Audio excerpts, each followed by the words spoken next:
اللہ کے رسول صلی اللہ علیہ وسلم کو جب بھیجا گیا نبی بنا کر ساری انسانیت کے لیے، سارے انسانوں کی طرف، قیامت تک کے انسانوں کے لیے، بغیر کسی زمان و مکان کے قید اور تعین کے، چنانچہ اس کے بعد نبی کریم صلی اللہ علیہ وسلم نے دعوت شروع کی تو شروعات اپنے گھر والوں سے کی، کیونکہ آپ کو حکم دیا گیا تھا ابتدا میں وَأَنذِرْ عَشِيرَتَكَ الْأَقْرَبِينَ، اپنے قریبی رشتہ داروں کو ڈرائیے، چنانچہ آپ نے اپنے گھر والوں سے شروعات کی۔ عام طور سے ابتداءً مخالفت ہوئی، ابو لہب اور ان لوگوں کے قصے ہم جانتے ہیں، پھر آپ نے اپنے دعوت کا دائرہ بتدریج بڑھاتے گئے، یہاں تک کہ نبی صلی اللہ علیہ وسلم نے اپنے دور کے ایک ایک قبیلے کے سامنے اپنی دعوت کو، اپنے آپ کو پیش کیا، اپنی نبوت کو پیش کیا، تاکہ وہ اللہ تبارک و تعالیٰ کی اس رسالت اور پیغام کو قبول کر لیں اور اس کے معاون اور حامی بن جائیں۔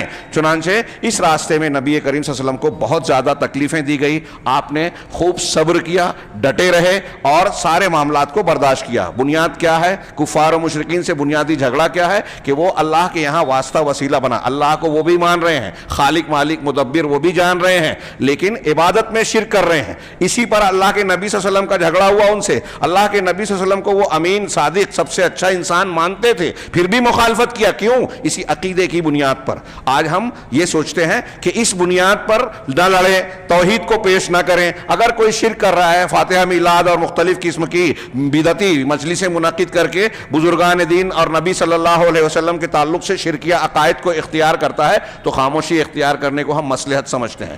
سب سے بڑی مصلحت توحید اور شرک میں یہ ہے کہ توحید کو بے لاگ اور دو ٹوک انداز میں پیش کیا جائے۔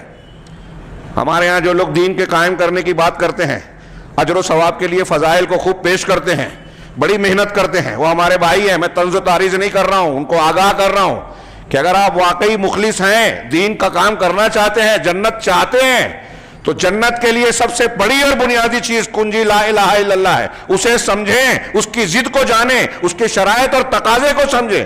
اور تمام انبیاء کی دعوت یہی تھی کہ لا الہ الا اللہ کو دو ٹوک انداز میں پیش کیا جائے، یہی تو جھگڑا تھا۔ آپ سوچتے ہیں کہ آپ دعوت بھی دیں میں کوئی جھگڑا بھی نہ کریں؟ اگر کسی کو برا نہ لگے تو آپ کی دعوت نہیں ہے۔ جو بھی باطل پرست ہے، مشرک ہے، بدعتی ہے، جب آپ اس کے شرک اور بدعت کو رد کریں گے تو برا تو لگے گا۔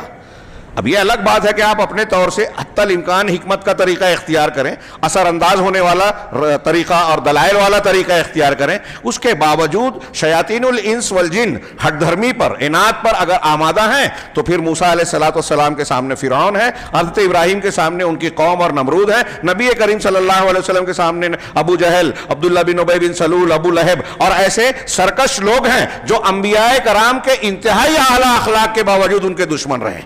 تو آپ اور ہم یہ سوچتے ہیں کہ نبی سے زیادہ اونچا اخلاق والے ہو جائیں گے کہ ہم دعوت بھی دیں اور کوئی برا بھی نہ مانے؟ ایسا نہیں ہو سکتا۔ یہی تو امتحان ہے ہمارا۔